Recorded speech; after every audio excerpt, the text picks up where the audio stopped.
Star Tamil செய்திகள். முதலில் தலைப்புச் செய்திகள்.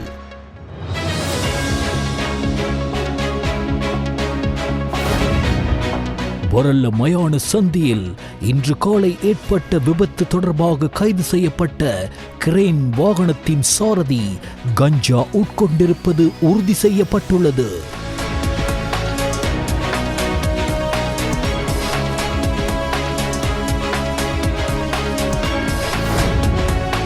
மாலைத்தீவுக்கான உத்தியோகபூர்வ விஜயத்தை மேற்கொண்டுள்ள ஜனாதிபதி அனுரகுமார திசாநாயக்கவை மாலைத்தீவு ஜனாதிபதி முகமது மொய்சு அன்புடன் வரவேற்றார்.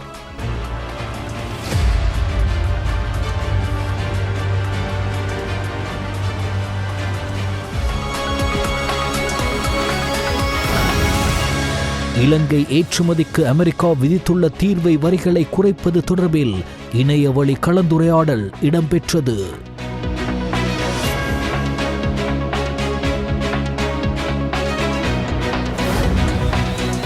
அமெரிக்காவுடனான பேச்சு தோல்வி, அரசுக்கு தவறான ஆலோசனைகளை அதிகாரிகள் வழங்கியுள்ளதாக ரவி கருணாநாயக்க எம்பி குற்றச்சாட்டு.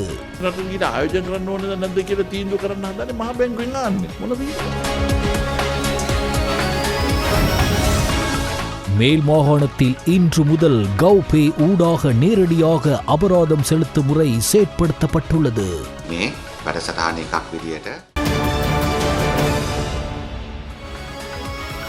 உள்நாட்டுச் செய்திகள். சற்று சிந்தியுங்கள்.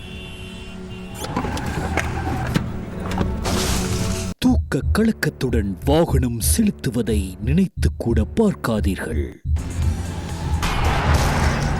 உங்களுக்கு கட்டுப்படுத்தக்கூடிய வேகத்தில் வாகனத்தை செலுத்துங்கள். அது காலநிலை, அப்போதைய சூழ்நிலைக்கு ஏற்றவாறு தீர்மானிக்கப்படலாம். தொடர்ந்து 4 மணித்தியாலயங்கள் வாகனம் செலுத்துவதை தவிர்த்து கொள்ளுங்கள். ஒரு இடத்தில் நிறுத்தி ஓய்வு எடுத்த பின் மீண்டும் உங்கள் பயணத்தை தொடருங்கள். முன்பக்கம் தெளிவில்லாமல் இருந்தால் முந்தி செல்வதை தவிர்த்து கொள்ளுங்கள்.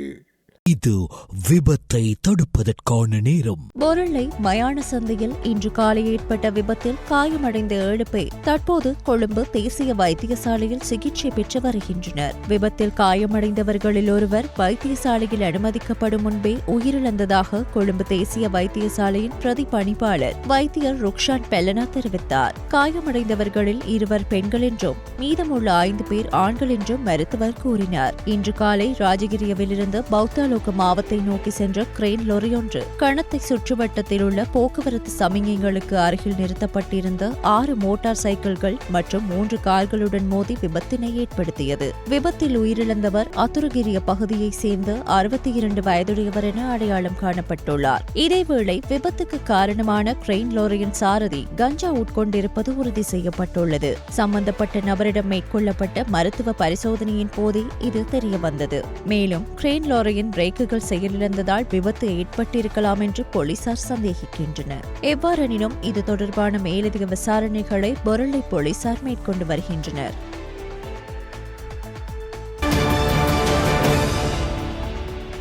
மாலைத்தீவுக்கான உத்தியோகபூர்வ விஜயத்தை மேற்கொண்டுள்ள ஜனாதிபதி அனுரகுமார திசாநாயக்க இன்று காலை வெலேனா சர்வதேச விமான நிலையத்தை சென்றடைந்ததாக ஜனாதிபதி ஊடகப் பிரிவு தெரிவித்துள்ளது. மாலைத்தீவு தேசிய பாதுகாப்பு படையின் மரியாதைக்கு மத்தியில் மாலைத்தீவு ஜனாதிபதி முகமது மொய்சு ஜனாதிபதியை அன்புடன் வரவேற்றார். மாலைத்தீவின் வேலனா சர்வதேச விமான நிலையத்தில் உள்ள விசேட விருந்தினர் வருகை முனையத்தில் சிறுமிகள் குழு ஒன்று அழகான கலாச்சார நடனத்தை நிகழ்த்தியது. மேலும் ஜனாதிபதி சிறுமிகளுடன் சிறு உரையாடலிலும் ஈடுபட்டார். ஜனாதிபதி அனுரகுமார திசாநாயக்கவுக்கான உத்தியோகபூர்வ வரவேற்பு விழா இன்று பிற்பகல் மாலைத்தீவின் தலைநகரான மாலேயில் உள்ள குடியரசு சதுக்கத்தில் மாலைத்தீவு ஜனாதிபதி முகமது மொய்சுவின் தலைமையில் நடைபெறும். ஜனாதிபதியின் இந்த பயணத்தில் வெளிநாட்டு அலுவலர்கள், வெளிநாட்டு வேலைவாய்ப்பு மற்றும் சுற்றுலாத்துறை அமைச்சர் விஜித ஹேரத் மற்றும் சிரேஷ்ட அரசு அதிகாரிகள் பலர் இணைந்து கொண்டுள்ளனர்.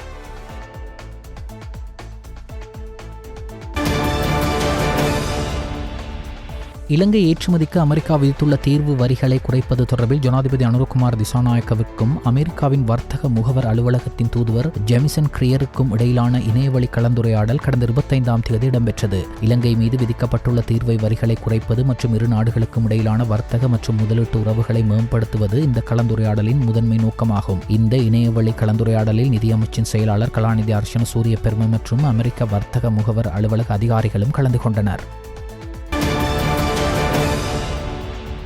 அமெரிக்காவால் விதிக்கப்பட்ட 30% பரஸ்பர தீர்வை வரி குறைப்பு தொடர்பில் அமெரிக்காவுடன் அரசாங்கம் மேற்கொண்ட பேச்சுவார்த்தை தோல்வியடைந்துள்ளது. இந்த தீர்வை வரி விவகாரத்தில் அரசு அதிகாரிகள் அரசாங்கத்துக்கு தவறான ஆலோசனைகளை வழங்கியுள்ளார்கள். அமெரிக்காவிலிருந்தான இறக்குமதிகளுக்கு வரி விலக்களிப்பதால் பாரிய பாதிப்பு இலங்கைக்கு ஏற்படாது என புதிய ஜனநாயக முன்னணியின் பாராளுமன்ற உறுப்பினர் ரவி கருணாநாயக்க தெரிவித்தார். கொழும்பில் நேற்று ஞாயிற்றுக்கிழமை நடைபெற்ற ஊடகவியலாளர் சந்திப்பின் போதே அவர் இவ்வாறு தெரிவித்தார்.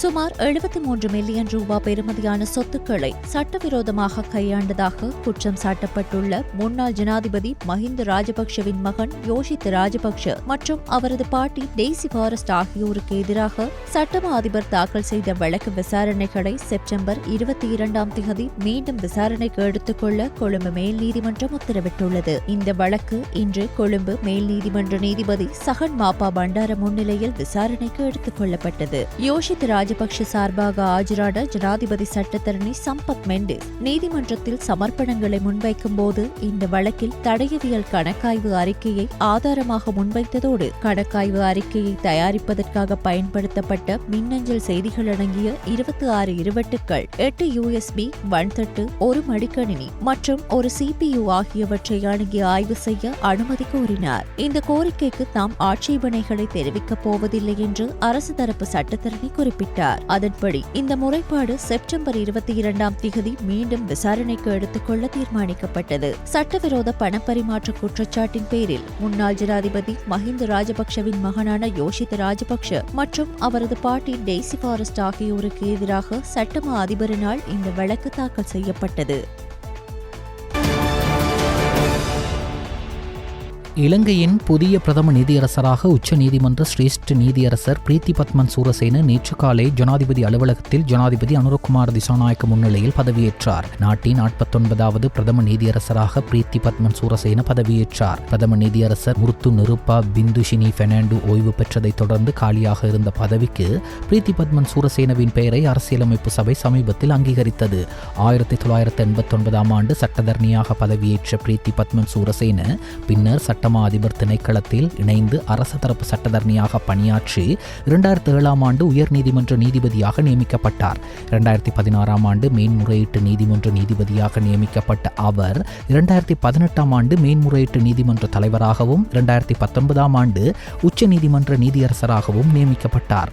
அது தொடக்கம் உச்ச நீதிமன்ற நீதியரசராக இருந்து வந்த பிரீத்தி பத்மன் சூரசேன முன்னாள் பிரதம நீதியரசர் மூர்த்து பெர்னாண்டோவுக்கு பிறகு இருக்கும் உச்ச நீதிமன்ற நீதிபதிகளில் சிரேஷ்ட நீதியரசர் ஆவார். ஜனாதிபதியின் செயலாளர் கலாநிதி நந்திக சனத் குமாரநாயக்கவும் பதவியேற்பு நிகழ்வில் கலந்து கொண்டார்.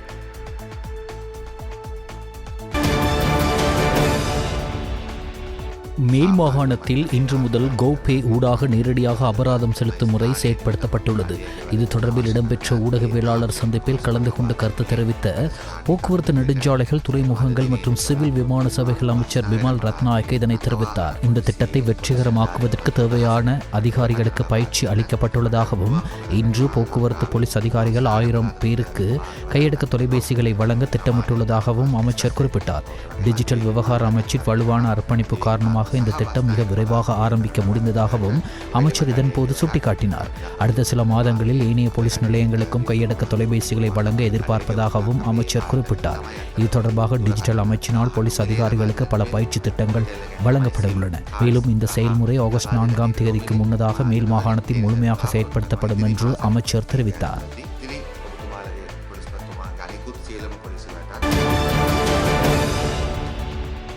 நாட்டின் சுமார் 10,000 மக்கள் தொகையினருக்கு ஒரு ஆரம்ப சுகாதார சேவை நிலையம் என்ற அடிப்படையில் நாடு பூராகவும் 2,000 ஆரம்ப சுகாதார மத்திய நிலையங்களை அமைக்க நடவடிக்கை எடுத்துள்ளோம். இந்த ஆண்டு 100 மத்திய நிலையங்கள் அமைக்கப்படும் என சுகாதார மற்றும் ஊடக அமைச்சர் நலிந்த ஜெயதிச தெரிவித்தார். மக்களுக்கு தற்போது வழங்கப்படும் ஆரம்ப சுகாதார சேவைகளை எதிர்காலத்தில் மிகவும் சிறந்த சேவையாக வழங்குவதை பிரதான நோக்கமாக கொண்டு முழு நாட்டையும் உள்ளடக்கும் வகையில் சுகாதார மற்றும் வெகுஜன ஊடக அமைச்சினால் நிறுவப்பட்டுள்ள ஆரம்ப சுகாதார சமூக மைய திட்டம் குறித்து பொது சுகாதார தாதியர் அதிகாரிகளுக்கான பயிற்சி பட்டறை கடந்த சனிக்கிழமை இலங்கை மன்ற கல்லூரி கேட்போர் கூடத்தில் இடம்பெற்றது.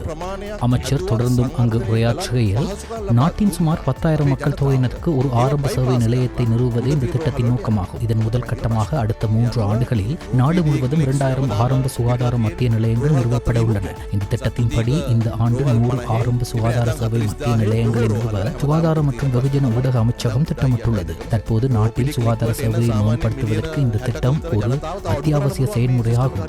இதுவரை நாட்டில் உள்ள 2ஆம் நிலை மற்றும் 3ஆம் நிலை மருத்துவமனைகளின் மேம்பாட்டிலேயே கவனம் செலுத்தப்பட்டு வருகிறது. ஒரு மருத்துவமனைக்கு பல மாடி கட்டிடங்களை வழங்குவது ஆரம்ப சுகாதார சேவையின் மேம்பாட்டை விட அரசியல் ரீதியாக முக்கியமானது. எதிர்காலத்தில் மேலும் முன்னேற இந்த புதிய திட்டம் அடுத்த 3 ஆண்டுகளுக்குள் செயற்படுத்தப்பட வேண்டும். முந்தைய கால அரசியல்வாதிகள் தனது தொகுதிக்கும் மாவட்டத்திற்கும் ஒரு பெரிய மருத்துவமனைகளை கொண்டு வந்து மருத்துவமனைகளின் தரத்தை உயர்த்த விரும்பினார்கள். தற்போதைய அரசாங்கம் அரசியல் நலன் கருதி மருத்துவமனைகளை மேம்படுத்துவதில்லை. மாறாக மக்களின் தேவைகளுக்கு முன்னுரிமை அளித்து தேசிய தேவையை மட்டுமே கருத்தில் கொண்டு அத்தகைய நடவடிக்கைகளை மேற்கொள்கிறது என அமைச்சர் தெரிவித்தார். கொழும்பு ஷங்கரிலா ஹோட்டலில் கடந்த 25ஆம் தேதி காலை நடைபெற்ற இலங்கை வர்த்தக கவுன்சிலின் உலகளாவிய சம்மேளனத்தின் வருடாந்த பொதுக்கூட்டத்தில் ஆரம்ப நிகழ்வில் ஜனாதிபதி அனுரகுமார திசாநாயக்க கலந்து கொண்டார். உலகம் முழுவதிலும் உள்ள இலங்கை வர்த்தகர்களை ஒரே இடத்தில் இணைக்கும் மேடையாக இலங்கை வர்த்தக கவுன்சிலின் உலகளாவிய சம்மேளனம் செயற்படுகிறது. உலகளாவிய இலங்கை வர்த்தகர்களின் ஒன்றிணைந்த முன்னோக்கி என்ற தொனிப்பொருளில் கடந்த 25 மற்றும் 26ஆம் தேதிகளில் நடைபெற்ற இந்த மகாநாட்டில் America, England, Japan, Australia, Canada மற்றும் இந்தியா உள்ளிட்ட 15 நாடுகளைச் சேர்ந்த தொழில் முயற்சியாளர்கள் இணைந்தனர். உலகளாவிய வர்த்தக உறவுகளை விரிவுபடுத்தல், புதிய முதலீடுகளை ஈர்ப்பது மற்றும் உலகெங்கிலும் உள்ள இலங்கை தொழில் முனைவோரின் ஆதரவுடன் நாட்டின் பொருளாதாரத்திற்கு தீவிரமான பங்களிப்பை பெறுவது என்பன தொடர்பில் கலந்துரையாடல் தளம் ஒன்று இம்முறை மாநாட்டின் போது ஏற்படுத்தப்பட்டது. இலங்கையில் முதலீட்டுக்கு உகந்த சூழல் உருவாக்கப்பட்டுள்ளதால் அச்சமின்றி எமது நாட்டிற்கு வந்து முதலீடு செய்யுமாறு வெளிநாட்டு அலுவல்கள், வெளிநாட்டு வேலைவாய்ப்பு மற்றும் சுற்றுலாத்துறை அமைச்சர் விஜித் ஹேரத் வர்த்தக சமூகத்திற்கு அழைப்பு விடுத்தார். அந்த அழைப்பிற்கு வருகை தந்திருந்த வர்த்தக சமூகத்தினர் சாதகமான பதிலளித்தமை குறிப்பிடத்தக்கது. சர்வதேச கவுன்சில் பிரதிநிதிகளுக்கு ஜனாதிபதி அடையாள ரீதியாக கௌரவிப்பு விருதுகளை வழங்கினார். வெளிநாட்டு தூதுவர்கள், இலங்கை வர்த்தக கவுன்சிலின் உலகளாவிய சம்மேளனத்தின் செயலாளர் நாயகம் உள்ளிட்ட உறுப்பினர்கள் இந்நிகழ்வில் கலந்து கொண்டனர்.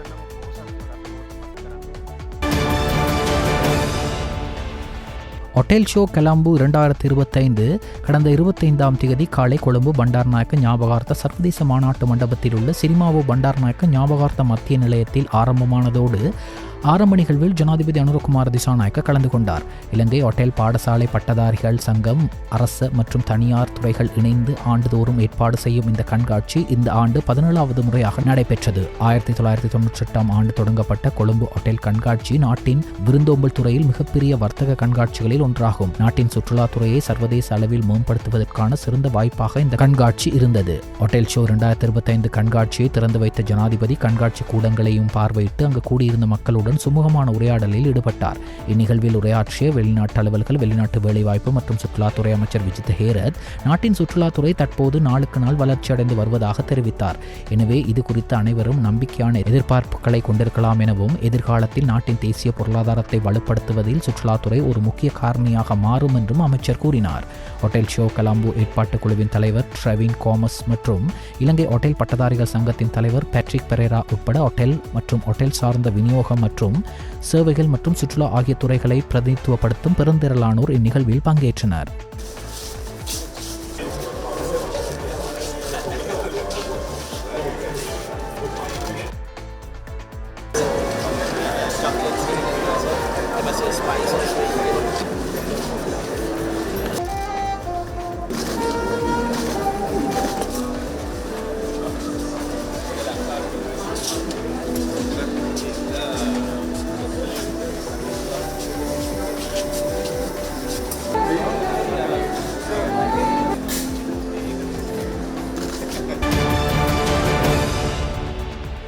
ஜனாதிபதி அலுவலகத்தை பார்வையிட பிரித்தானிய பாராளுமன்ற உறுப்பினர்கள் குழு ஒன்று கடந்த 25ஆம் தேதி பிற்பகல் வருகை தந்தது. பிரித்தானிய பாராளுமன்ற உறுப்பினர்கள் ஜனாதிபதியின் செயலாளர் கலாநிதி நந்திக சனத் குமாரநாயக்கவுடன் சிறு கலந்துரையாடலில் ஈடுபட்டனர். ஜனாதிபதி அலுவலக நூலகம், பழைய பாராளுமன்ற மற்றும் அமைச்சரவை கூட்ட மண்டபம் உள்ளிட்ட பழைய இடங்களை பார்வையிடும் வாய்ப்பு பிரித்தானிய பாராளுமன்ற உறுப்பினர்களுக்கு கிடைத்தது. ஜனாதிபதியின் சிரேஷ்ட மேலதிக செயலாளர் ரொஷான் கமகே, இலங்கைக்கான பிரித்தானிய உயர்ஸ்தானிகர் ஆண்ட்ரூ பேட்ரிக் உள்ளிட்ட பலர் கலந்து கொண்டனர்.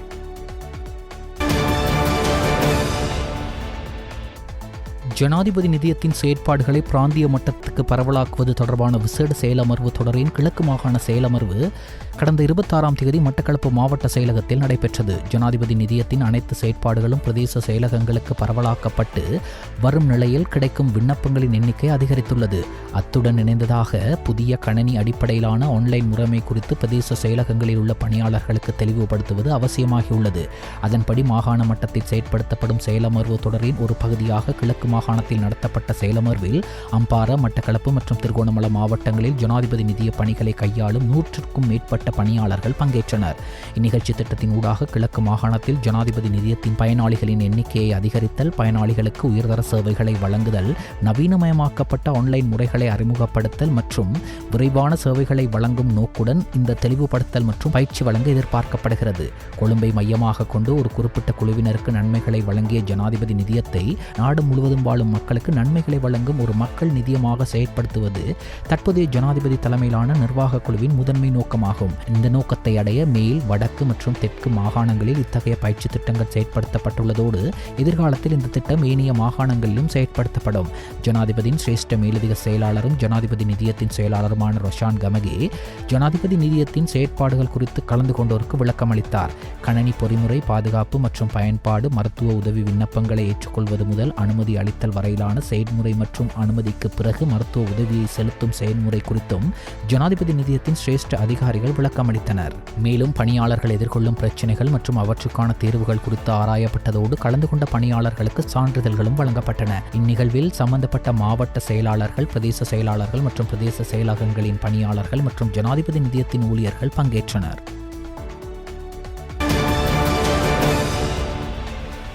ஜனாதிபதி நிதியத்தால் செயற்படுத்தப்படும் 2023-2024 கல்வி பொதுத்தராதர உயர்தர பரீட்சையில் மாவட்ட அளவில் முதலிடம் பெற்ற மாணவர்களை கௌரவிக்கும் நிகழ்வு கிழக்கு மாகாண நிகழ்வு நேற்று மட்டக்களப்பு சுவாமி விபுலானந்தா நுண்கலை பீடத்தில் சபாநாயகர் ஜகத் விக்ரமரட்ன தலைமையில் நடைபெற்றது. இந்நிகழ்வில் 2023 மற்றும் 2024 ஆண்டுக்கான கல்வி பொதுத்தராதர உயர்தர பரீட்சையில் உயர் பெறுபவர்களை பெற்ற அம்பாறை, மட்டக்களப்பு மற்றும் திருகோணமலை மாவட்டங்களைச் சேர்ந்த 6 பாட பிரிவுகளின் கீழ் உயர் பெறுபவர்களை பெற்ற 10 மாணவர்கள் வீதம் 360 மாணவர்களுக்கு தலா 1 லட்சம் ஊக்குவிப்பு கொடுப்பனவு மற்றும் சான்றிதழ்கள் வழங்கப்பட்டன. இதற்காக ஜனாதிபதி நிதியம் 36 மில்லியன் ரூபாய் செலவிட்டுள்ளது. மாகாண மட்டத்தில் செயற்படுத்தப்படும் இந்த திட்டம் சமீபத்தில் வடமாகாணத்தில் தொடங்கப்பட்டது.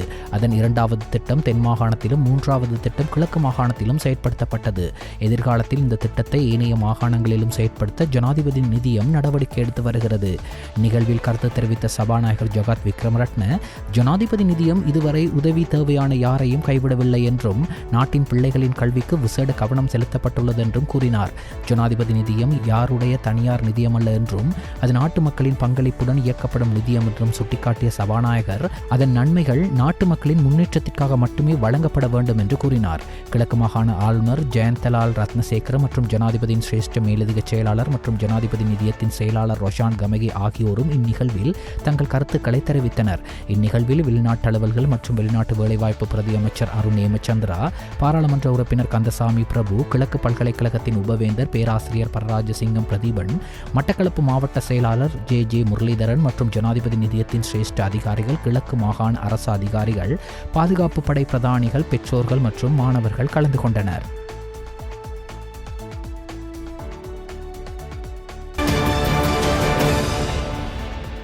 பிரதமர் கலாநிதி ஹரணி அமரசூரிய பாராளுமன்ற வளாகத்தில் முக்கியமான ராஜதந்திர சந்திப்புகளை நடத்தினார். இதன்போது டாக்காவை தளமாக கொண்ட இலங்கைக்கான பூட்டான் தூதுவர் கௌரவ டஷோகர்மா ஹமுடோர்ஜி, கொழும்பை தளமாக கொண்ட இலங்கைக்கான கசகஸ்தான் குடியரசின் தூதுவர் கௌரவ சேச்சி விக்டோரோ, புதுடில்லியை தளமாக கொண்ட இலங்கைக்கான ஜோர்தான் தூதுவர் கௌரவ யுசப் முஸ்தபா அப்தெல் கனி, இலங்கைக்கான எரித்திரியா நாட்டின் தூதுவர் கௌரவ அலம் வால்டர் மெரியம் மற்றும் இஸ்லாமாபாத்தை தளமாக கொண்ட இலங்கைக்கான உஸ்பெகிஸ்தான் தூதுவர் கௌரவ அலிஷர் துக்தயேவ் ஆகியோருடன் இந்த சந்திப்புகள் நடைபெற்றன. இந்த சந்திப்பானது பிராந்திய மற்றும் சர்வதேச பங்காளிகளுடனான இருதரப்பு மற்றும் பல்தரப்பு ஒத்துழைப்பை வலுப்படுத்துவதற்கான அரசாங்கத்தின் உறுதிப்பாட்டை பிரதிபலிக்கிறது. பிரதமருடனான இந்த கலந்துரையாடலில் அனைத்து தூதுவர்களையும் வரவேற்ற பிரதமர் பரஸ்பர நலன்கள், நிர்வாகத்தில் ஒத்துழைப்பு, இலங்கையின் அபிவிருத்தி மற்றும் ஜனநாயக மாற்றத்திற்கான ஆதரவு ஆகியவற்றில் கவனம் செலுத்தி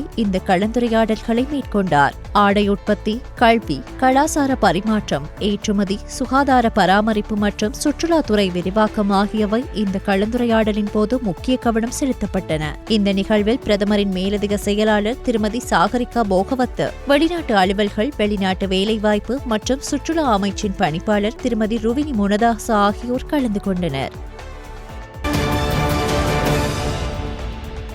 கல்வி சீர்திருத்தம் என்பது வெறுமனே புதிய பாடப்புத்தகங்களை அறிமுகப்படுத்துவது அல்ல, மாறாக ஒட்டுமொத்த கல்வி முறைமையையும் மாற்றி அமைப்பதாகும் என பிரதமர் கலாநிதி ஹரணி அமரசூரிய தெரிவித்தார். வளமான நாட்டிற்காக பெண்களாகிய நாம் அனைவரும் ஒன்றாக எனும் தலைப்பில் தேசிய மக்கள் சக்தியின் ரத்தினபுரி மாவட்ட மகளிர் ஒன்றியம் ரத்தினபுரி நகர மண்டபத்தில் ஏற்பாடு செய்திருந்த கருத்து பரிமாற்ற கலந்துரையாடலில் கலந்து கொண்ட போதே பிரதமர் இவ்வாறு கூறினார். கல்வி சீர்திருத்தம் குறித்து மேலும் உரையாற்றிய பிரதமர், பிள்ளைகளுக்கும் பெற்றோருக்கும் ஆசிரியர்களுக்கும் சுமையாக அல்லாத கல்வி முறைமையை உருவாக்குவது தமது அரசியல் இயக்கத்தினுள் தொடர்ச்சியாக கலந்துரையாடப்பட்ட ஒரு விடயம் என்றார். இது தமது தேர்தல் விஞ்ஞாபனத்திலும் விரிவாக குறிப்பிடப்பட்டுள்ளது.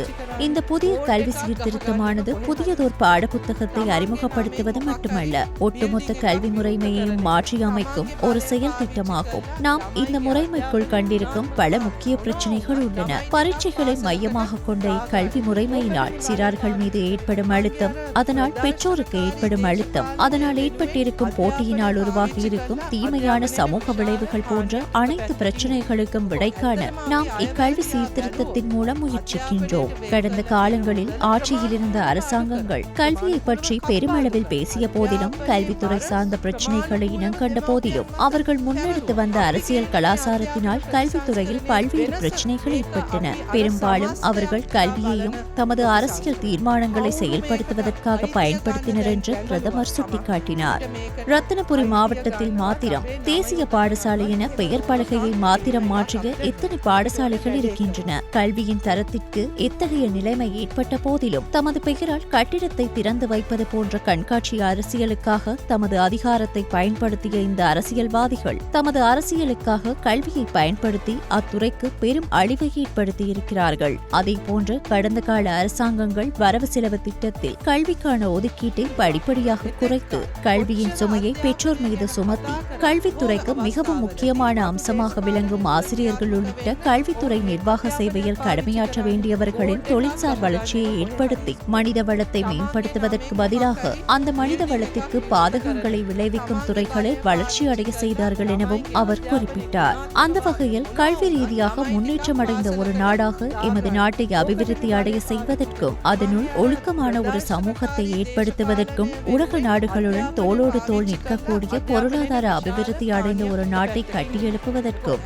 நாம் முன்னெடுத்து செல்லும் இந்த சமூக கலந்துரையாடல்களின் செய்தியை சமூகமயப்படுத்தும் செய்தியாளர்களாக செயல்பட முன்வருமாறு பிரதமர் அழைப்பு விடுத்தார். இக்கலந்துரையாடலில் தேசிய மக்கள் சக்தியின் ரத்தினபுரி மாவட்ட பாராளுமன்ற உறுப்பினர் திருமதி நிலுஷா லக்மாலி, ரத்தினபுரி நகர மேயர் திரு இந்திரஜித் கட்டுகம்புல மற்றும் தேசிய மக்கள் சக்தியின் ரத்தினபுரி மாவட்டத்தின் நகர சபை மற்றும் பிரதேச சபை ஆகியவற்றின் மக்கள் பிரதிநிதிகளினதும் ரத்தினபுரி மாவட்டத்தின் தேசிய மக்கள் சக்தியின் பெருமளவு செயற்பாட்டாளர்களினதும் பங்கேற்பில் இடம்பெற்றது.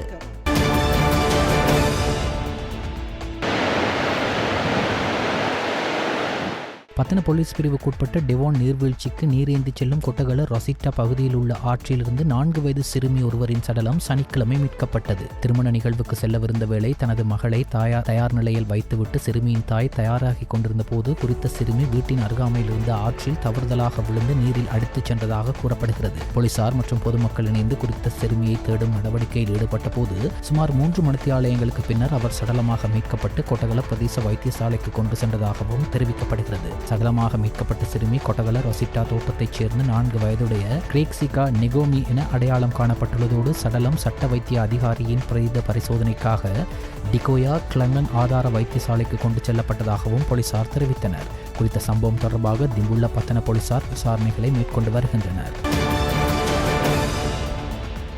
நுவரெலியா பதுளை பிரதான வீதியிலும் நுவரெலியா நகர் பகுதிகளில் அதிக அளவில் கட்டாக்காளி குதிரைகள் உள்ளன. கூட்டமாக தெருக்களுக்குள் சுற்றித் திரிந்து வருவதால் பொதுமக்கள் ஒருவித அச்சத்துடன் அவதிக்குள்ளாகி உள்ளனர். இந்த பகுதிகளில் சமீப காலங்களில் மட்ட குதிரைகள் தொல்லை அதிகமாக காணப்படுகிறது. காலை மாலை என்று இரவு நேரங்களில் இந்த குதிரைகள் அனைத்து தெருக்களிலும் அலைந்து திரிவதால் வயதானவர்கள் மற்றும் பொதுமக்கள் அத்தியாவசிய பொருட்கள் வாங்க கடைகளுக்கு வரும் மற்றும் வேறு இடங்களுக்கு செல்லும் போது ஒருவித அச்சத்துடனே செல்ல வேண்டி ஏற்படுகிறது.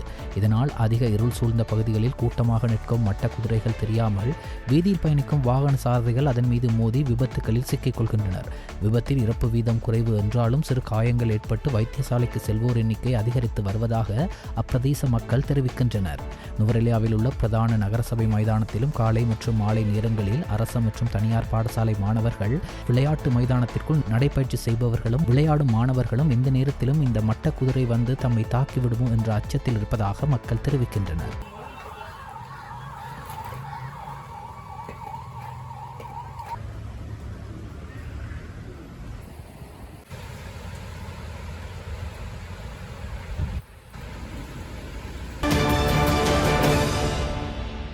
தலவாக்கல பிரதான வீதியில் லொரி ஒன்று சாய்ந்ததால் போக்குவரத்து பாதிப்பு ஏற்பட்டது. அட்டன் தலவாக்கல பிரதான வீதிக்கு செல்லும் பாதையில் மரங்களை ஏற்றிச் சென்ற லொரி ஒன்று நேற்று மாலை ஒரு பக்கம் சாய்ந்ததால் குறித்த வீதியில் போக்குவரத்து பாதிக்கப்பட்டது. குறித்த வாகனம் சாய்ந்ததன் காரணமாக பெரிய வாகனங்கள் குறித்த வழியினூடாக செல்ல முடியாத நிலை ஏற்பட்டது. பொதுமக்கள் மற்றும் வாகன ஓட்டிகளின் போக்குவரத்தில் இது பெரும் அசௌகரியத்தை ஏற்படுத்தியது.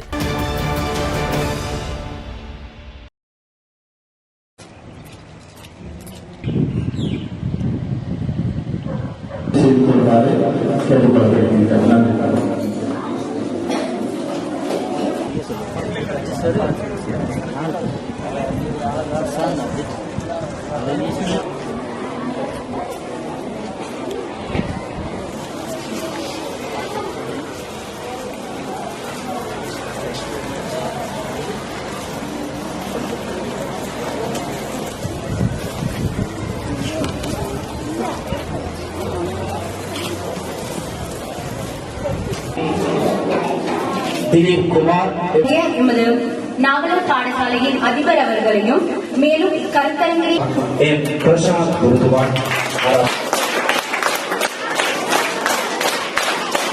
எமது நுவரெலியா பிரதேச பதவியேற்று முதலாவது நிகழ்வாக இந்த நாவலர் பாடசாலையின் ஆரம்ப பாடசாலையின் 5ஆம் ஆண்டு புலமை பரிசீலுக்காக சேலனூர் ஒன்றினை நாம் இந்த பாடசாலையின் இந்த 5ஆம் ஆண்டு புலமை பரிசீல்தான் உங்கள் உயர்கல்வி வரை செல்வதற்கான ஆரம்ப திட்டம். ஆகவே நீங்கள் நன்றாக பயின்று 10ஆம் தேதி நடைபெறுகின்ற பரீட்சையில் சிறந்த பெறுபர்களை பெற்று இந்த பாடசாலையின் அனைத்து பாடசாலைகளிலிருந்து வருகை தந்திருக்கும் அனைவரும் வெற்றி பெற வேண்டும்.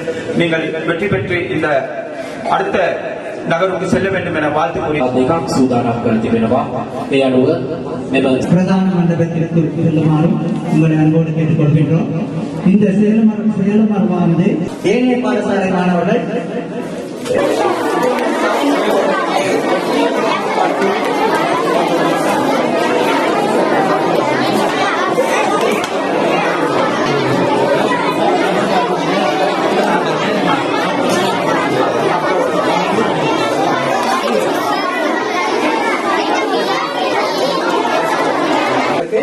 எமது பாடசாலையின் ஆசிரியர்களான அஜித் சிங் மற்றும் உதவியாக பயன்படுத்துமாறு உங்கள் அன்போடு கேட்டுக்கொள்வதோடு இறுதி வரை அமைதியாக இருந்து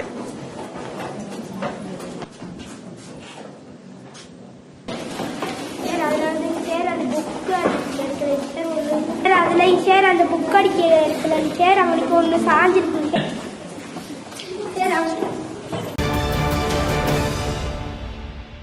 குட்டகல போலீஸ் பிரிவில் நேற்று பிற்பகல் இடம்பெற்ற வாகன விபத்தில் முச்சக்கர வண்டி ஒன்று பலத்த சேதத்துக்குள்ளானது. பத்தனையிலிருந்து அட்டன் நோக்கி சென்று கொண்டிருந்த முச்சக்கர வண்டி கமர்ஷியல் பகுதியில் சாரதியின் கட்டுப்பாட்டை இழந்து பாரிய பள்ளத்தில் பாய்ந்து விபத்துக்குள்ளானது. விபத்தின் போது முச்சக்கர வண்டியில் பயணித்தவர்களுக்கு எந்தவித பாதிப்பும் ஏற்படவில்லை. சாரதி மாத்திரம் காயமடைந்துள்ளார். அத்துடன் முச்சக்கர வண்டி சேதமடைந்துள்ளது. இச்சம்பவம் தொடர்பில் குட்டகல போலீசார் விசாரணைகளை நடத்தி வருகின்றனர். வெலிகம பிரதேச சபையின் தேசிய மக்கள் சக்தி உறுப்பினர் தாரக நாணயக்காரவின் வீட்டை இலக்கு வைத்து துப்பாக்கி சூடு நடத்திய சம்பவம் தொடர்பாக சந்தேக நபர் ஒருவர் கைது செய்யப்பட்டுள்ளார்.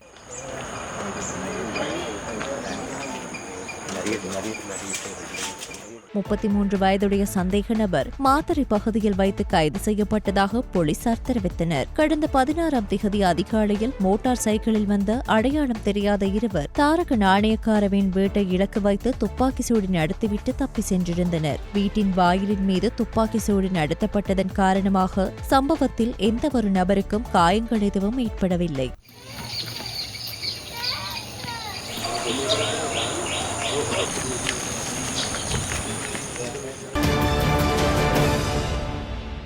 போதைப்பொருள் மற்றும் குற்ற செயல்களில் ஈடுபடும் நபர்களை கைது செய்வதற்காக செயல்படுத்தப்படும் விசேட தேடுதல் நடவடிக்கைகளின் ஒரு பகுதியாக பல சுற்றிவளைப்பு நடவடிக்கைகள் மேற்கொள்ளப்பட்டன. இந்த நடவடிக்கைக்காக இலங்கை போலீஸ் விசேட அதிரடிப்படை மற்றும் முப்படையும் இணைந்து கொண்டுள்ளன. சோதனை நடவடிக்கையின் போது 24,343 பேர் சோதனை செய்யப்பட்டதோடு மேலும் 7,396 மோட்டார் சைக்கிள்கள் உட்பட 9,727 வாகனங்கள் சோதனைக்கு உட்படுத்தப்பட்டன. அதன்படி இந்த நடவடிக்கையின் போது போதைப்பொருள் குற்றங்களுக்காக 1,182 பேர் கைது செய்யப்பட்டனர். அத்தோடு 230 கிராம் 159 மில்லிகிராம் ஐஸ் போதைப்பொருள் மற்றும் 220 கிராம் 415 மில்லிகிராம் ஹெரோயின் உள்ளிட்ட ஏராளமான போதைப்பொருட்கள் பறிமுதல் செய்யப்பட்டன. இந்த சோதனைகளின் போது குற்றங்களில் நேரடியாக ஈடுபட்டதாக அடையாளம் காணப்பட்ட 20 நபர்கள் கைது செய்யப்பட்டுள்ளனர். மேலும் பல்வேறு குற்றங்களுக்காக பிடியாணை பிறப்பிக்கப்பட்ட 410 பேரும் இந்த சோதனை நடவடிக்கையின் போது போலீசாரினால் கைது செய்யப்பட்டனர். இந்த நடவடிக்கைக்காக போலீஸ் அதிகாரிகள், விசேட அதிரடிப்படை மற்றும் முப்படை உறுப்பினர்கள் உட்பட 7,600க்கும் மேற்பட்ட பாதுகாப்பு படையினர் பங்கேற்றனர். அத்தோடு இந்த சோதனை நடவடிக்கையின் போது 4 சட்டவிரோத துப்பாக்கிகளும் போலீசாரினால் கைப்பற்றப்பட்டுள்ளது.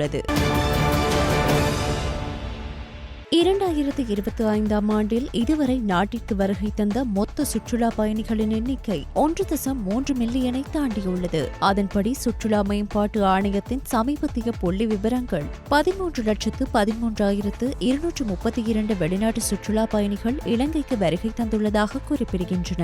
இவர்களில் 2,69,780 பேர் இந்தியாவிலிருந்தும் 1,24,652 பேர் ஐக்கிய ராஜ்யத்திலிருந்தும் 1,14,644 பேர் ரஷ்யாவிலிருந்தும் வருகை தந்துள்ளதாக இலங்கை சுற்றுலா மேம்பாட்டு ஆணையகம் தெரிவித்துள்ளது. இதற்கிடையில் ஜூலை மாதத்தில் இதுவரை 1,45,188 சுற்றுலா பயணிகள் நாட்டிற்கு வந்துள்ளதாக இலங்கை சுற்றுலா மேம்பாட்டு ஆணையத்தின் தரவுகள் காட்டுகின்றன. அதிகார சபை வெளியிட்டுள்ள தரவுகளின்படி இந்தியாவிலிருந்து 27,786 சுற்றுலா பயணிகள் வருகை தந்துள்ளனர். இது 19.1% மேலும் ஜூலை மாதத்தில் ஐக்கிய ராஜ்யத்திலிருந்து 16,750 பேரும், நெதர்லாந்திலிருந்து 10,809 பேரும், சீனாவிலிருந்து 5,904 பேரும், பிரெஞ்சு நாட்டினர் 7,732 பேரும் இலங்கைக்கு வந்துள்ளனர்.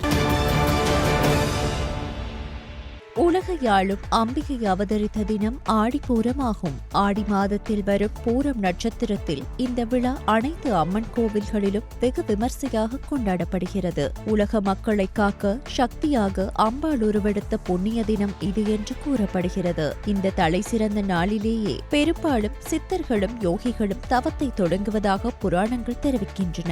இதனை முன்னிட்டு இன்று காலை கொழும்பு கொச்சிக்கடை ஸ்ரீ பொன்னம்பல வாணேஸ்வரர் ஆலயத்திலிருந்து பக்தர்கள் ஊர்வலமாக பால்குடம் ஏந்தி சென்று கொழும்பு 13 ஸ்ரீ தேவி கருமாரியம்மன் ஆலயத்தில் வீற்றிருக்கும் ஸ்ரீ தேவி கருமாரியம்மனுக்கு அபிஷேகம் செய்தனர்.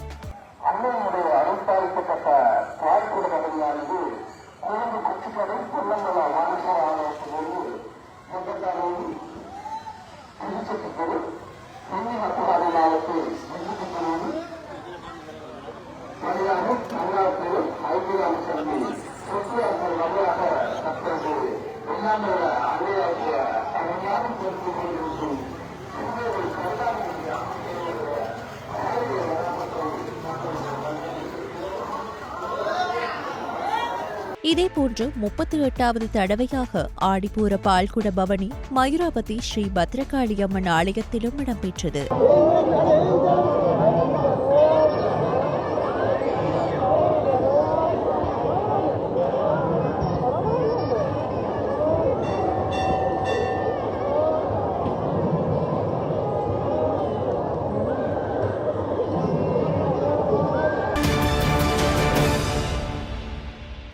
அதிவேக வீதியில் இடம்பெற்ற விபத்தில் 2 பெண்கள் உயிரிழந்துள்ளதுடன் மேலும் 4 படுகாயமடைந்துள்ளதாக அங்குணுகொள பெலச போலீசார் தெரிவித்தனர். வேன் ஒன்று பாதுகாப்பு வேலியில் மோதியதில் இந்த விபத்து இடம்பெற்றுள்ளதாக தெரிவித்துள்ளனர். விபத்தின் போது வேனில் பயணித்த 2 பெண்கள் உயிரிழந்துள்ளதுடன் வேனின் சாரதி உட்பட 4 படுகாயமடைந்துள்ளனர். படுகாயமடைந்தவர்கள் அங்குணுகொள பெலச வைத்தியசாலையில் அனுமதிக்கப்பட்டு மேலதிக சிகிச்சைக்காக அம்பத்துட்டை வைத்தியசாலைக்கு மாற்றப்பட்டுள்ளதாக போலீசார் தெரிவித்தனர். விபத்தில் உயிரிழந்தவர்கள் வெலிகம பிரதேசத்தை சேர்ந்த 44 மற்றும் 72 வயதுடைய 2 பெண்கள் ஆவர். இந்த விபத்து தொடர்பில் அங்குணுகொள பெலச போலீசார் மேலதிக விசாரணைகளை மேற்கொண்டு வருகின்றனர்.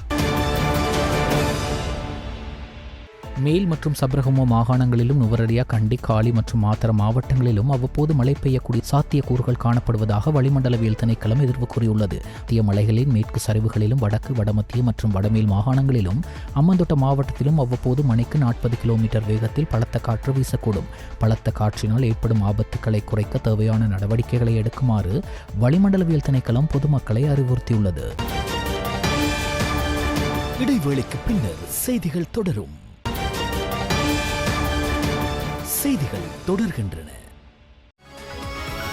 வெளிநாட்டு செய்திகள். அமெரிக்காவும் ஐரோப்பிய ஒன்றியமும் வர்த்தக ஒப்பந்தம் ஒன்றை மேற்கொண்டுள்ளன. இது உலகின் மிகப்பெரிய பொருளாதார பங்காளிகளில் இருவருக்கு இடையே பல மாதங்களாக நீடித்து வந்த மோதலை முடிவுக்கு கொண்டு வந்தது. மேலும் உலகளாவிய வர்த்தகத்தில் கிட்டத்தட்ட 1/3 பங்கை கொண்ட இரு நட்பு நாடுகளுக்கும் இடையே ஒரு பெரிய வர்த்தக போரை தவிர்த்தது. ஸ்காட்லாந்தில் ஜனாதிபதி டொனால்ட் ட்ரம்ப் மற்றும் ஐரோப்பிய ஒன்றிய தலைவர் உர்சுலா வான் டெர் லெயன் இடையேயான சமரச பேச்சுவார்த்தைகளுக்கு பின்னர் அனைத்து ஐரோப்பிய ஒன்றிய பொருட்களுக்கும் 15% அமெரிக்க வரியை விதிக்க கூட்டாக ஒப்புக்கொள்ளப்பட்டது. இது ஆகஸ்ட் 1 முதல் செயல்படுத்தப்படுவதாக ட்ரம்ப் அச்சுறுத்திய 30% இறக்குமதி வரி விகிதத்தில் பாதியாகும். 27 உறுப்பினர்களை கொண்ட ஐரோப்பிய ஒன்றியம் சில பொருட்களுக்கு 0% வரிகளுடன் அமெரிக்க ஏற்றுமதியாளர்களுக்கு அதன் சந்தைகளை திறக்கும் என்றும் அவர் கூறினார். வான் டெர் லெயனும் இந்த ஒப்பந்தத்தை பாராட்டியதுடன் இது இரு பங்காளிகளுக்கு இடையிலும் ஸ்திரத்தன்மையை கொண்டுவரும் என்றும் கூறினார். ஏனெனில் அவை உலக வர்த்தகத்தில் கிட்டத்தட்ட 1/3 பங்கை கொண்டுள்ளன. உலக பொருளாதாரத்தை மறுசீரமைக்கவும் அமெரிக்க வர்த்தக பற்றாக்குறையை குறைக்கவும் வாஷிங்டனில் முக்கிய வர்த்தக பங்காளிகளுக்கு எதிராக ட்ரம்ப் வரிகளை விதித்துள்ளார். ஐரோப்பிய ஒன்றியத்துடன் சேர்ந்து அவர் இங்கிலாந்து, ஜப்பான், இந்தோனேஷியா, பிலிப்பைன்ஸ் மற்றும் வியட்நாம் ஆகியவற்றுடன் வரி ஒப்பந்தங்களை மேற்கொண்டுள்ளார். ஜெர்மனியில் ரயில் ஒன்று தடம் புரண்டு ஏற்பட்ட விபத்தில் 3 பேர் உயிரிழந்துள்ளதுடன் 34 பேர் படுகாயமடைந்துள்ளதாக தகவல்கள் வெளியாகியுள்ளது. ஜெர்மனியின் தென்மேற்கு மாநிலமான பெய்டன் ரெட்டம்பேர்க்கில் சென்ற ரயிலே இவ்வாறு விபத்துக்குள்ளாகியுள்ளது. ரயிலில் 100க்கும் மேற்பட்ட பயணிகள் பயணித்துக் கொண்டிருந்த வேளை ரயில் தடம் புரண்ட விபத்துக்குள்ளானது. இந்த விபத்தினை அடுத்து குறித்த பகுதிக்கு விரைந்த மீட்பு படையினர் மற்றும் தீயணைப்பு படை வீரர்கள் சம்பவ இடத்திற்கு விரைந்து விபத்தில் சிக்கிய பயணிகளை மீட்கும் பணிகளில் ஈடுபட்டனர். ரயில் தடம் புரண்டதில் 3 பேர் உயிரிழந்துள்ளதோடு 34 பேர் படுகாயமடைந்தனர். படுகாயமடைந்த பயணிகள் சிகிச்சைக்காக மருத்துவமனைகளில் அனுமதிக்கப்பட்டுள்ளனர். விபத்தில் ரயில் பெட்டிகள் தண்டவாளத்திலிருந்து தடம் புரண்டதில் அருகிலுள்ள மரங்களுடன் மோதியதில் ரயில் பெட்டிகள் கடுமையாக சேதமடைந்துள்ளன. கனமழையால் ஏற்பட்ட நிலச்சரிவு ரயில் விபத்துக்கு காரணமா என்பது குறித்து அதிகாரிகள் விசாரணை நடத்தி வருகின்றனர்.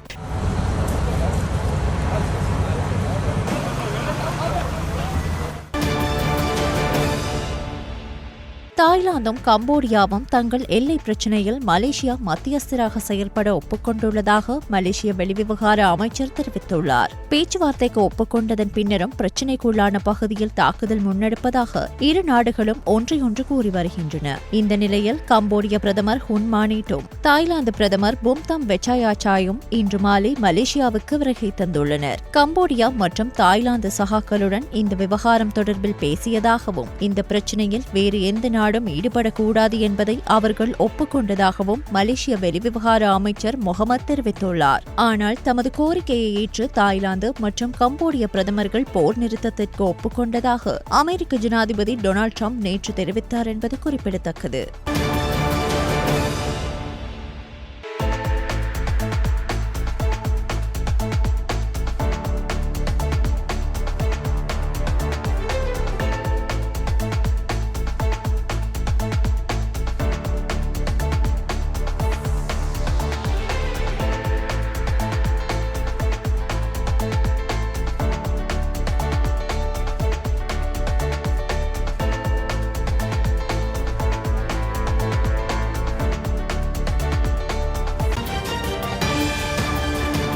இடைவேளைக்கு பின்னர் செய்திகள் தொடரும். செய்திகள் தொடர்கின்றன. விளையாட்டு செய்திகள்.